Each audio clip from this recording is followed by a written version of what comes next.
চালের দাম নিয়ন্ত্রণে শীঘ্রই কঠোর ব্যবস্থা নেওয়া হবে বলে জানিয়েছেন বাণিজ্য উপদেষ্টা শেখ বশিরউদ্দিন।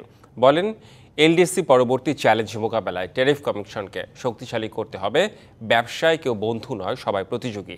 তাই দীর্ঘমেয়াদী পরিকল্পনা নিয়ে এগিয়ে যেতে হবে। দুপুরে বিসিসিআই আয়োজিত এক সভায় এসব কথা বলেন তিনি।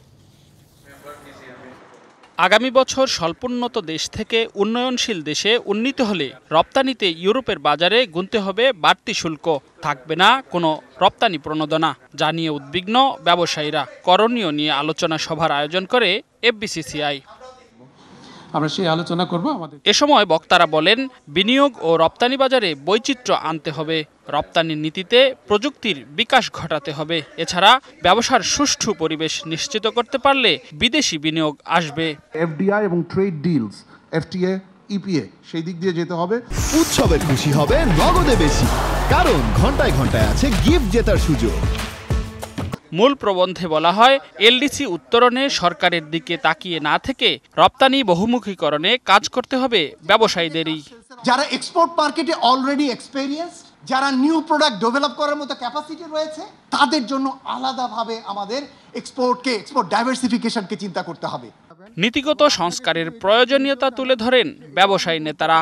বাংলাদেশের যে উদ্যোক্তারা যে কোনো পরিস্থিতির সাথে মোকাবেলা করতে পারে, শুধু আমাদের দরকার আপনাদের পলিসি সাপোর্ট। 5 বছরের মার্কেট ক্রিয়েশন, 3 বছরের বন্ধ। আমরা ধৈর্য ধরি, ধৈর্য কতদিন ধরবো? প্রধান অতিথির বক্তব্যে বাণিজ্য উপদেষ্টা বলেন, সরকার পতনের পর দুর্নীতি ও অর্থ পাচার বন্ধ হয়েছে। ব্যবসায়ীদের মধ্যে দেশপ্রেম ও নৈতিকতা উন্নত করতে হবে। চ্যালেঞ্জের পাশাপাশি সুযোগগুলো কাজে লাগাতে হবে।